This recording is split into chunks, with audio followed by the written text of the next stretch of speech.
Sa K-drama? Seryoso ka ba?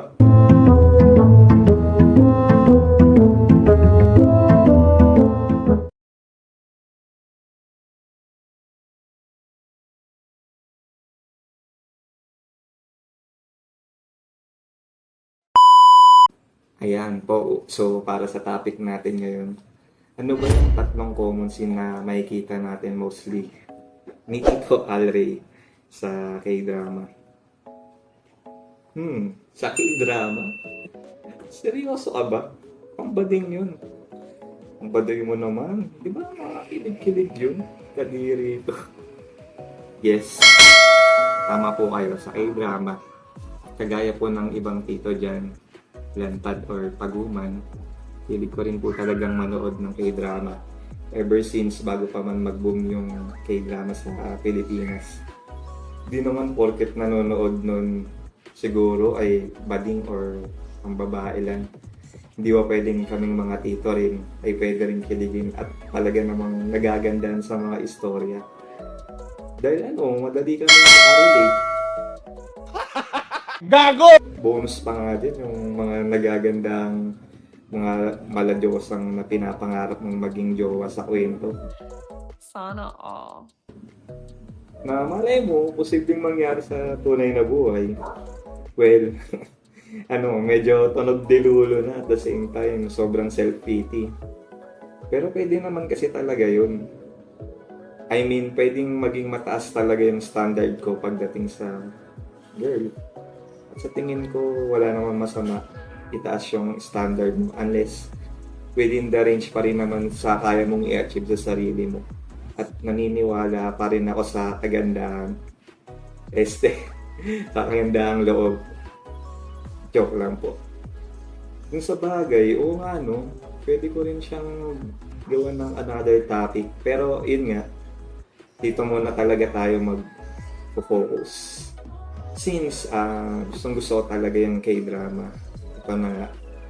Ano ba yung palagi kong nakikita o yung common scene madalas sa K-drama?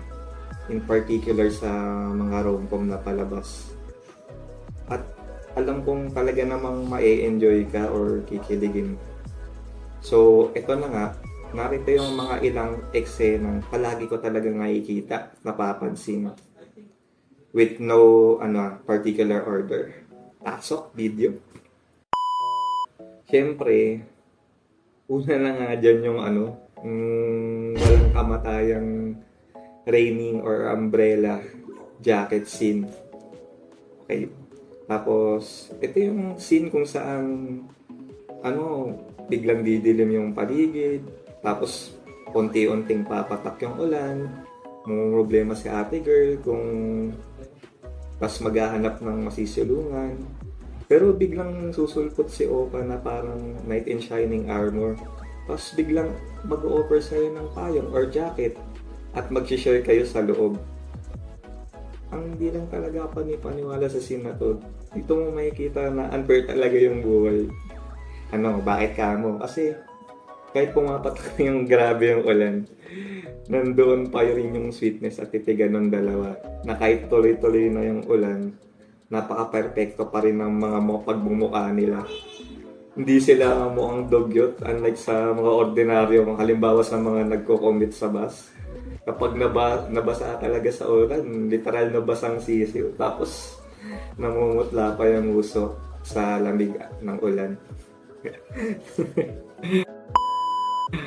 Next, yung piggyback scene. Sobrang common talaga nito. Tapos, ito yung scene pagkatapos ng alak. Maaring malamang may susunod na bala.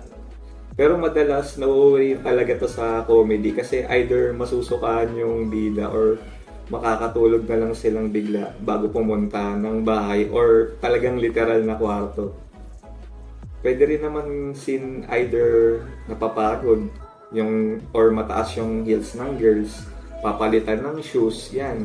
Tapos kaya biglang ipipigil back ni boy sa likod. Sino ba namang hindi talaga kikiligin yan kahit bigat na bigat si Opa? Parang ang ayos pa rin ng tintig niya. sa eksenang yun. Tapos, kahit pagiging parang pabebe or pa-tweetam si girl, madalas sa na eksena. Tapos makikita mo yung chick niya, pulang-pula, cute-cute niya, nakakatawa, magsalita, paglasing. Sino ba namang hindi may inlove sa ganyan? Gawin mo, subukan mong gawin yan dito sa kanto. Kung di ka bugbugin. Char. Another ultimate scene pa, yung bike scene.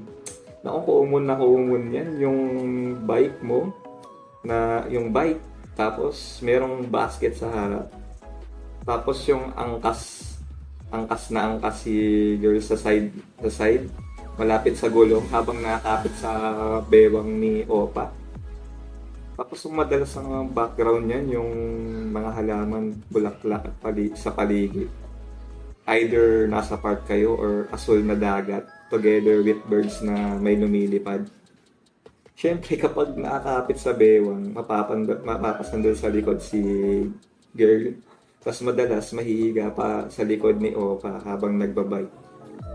O 'di ba? Parang ang sweet talaga.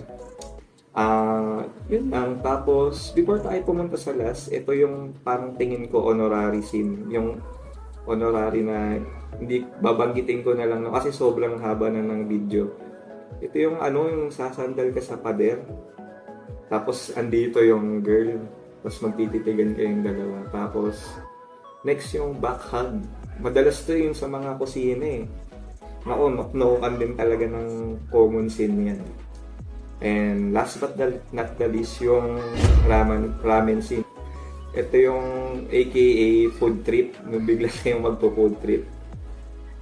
Ito yung scene kung saan biglang gabi na, pero aayain ni girl na kumain ng noodles si Opa bago umalis. Sa mga nababasa ko, meron talagang meaning yun eh. Metaphorically speaking daw, ibig sabihin nun, gusto mo bang magstay overnight at mag-chok-chakan tayo? Gago!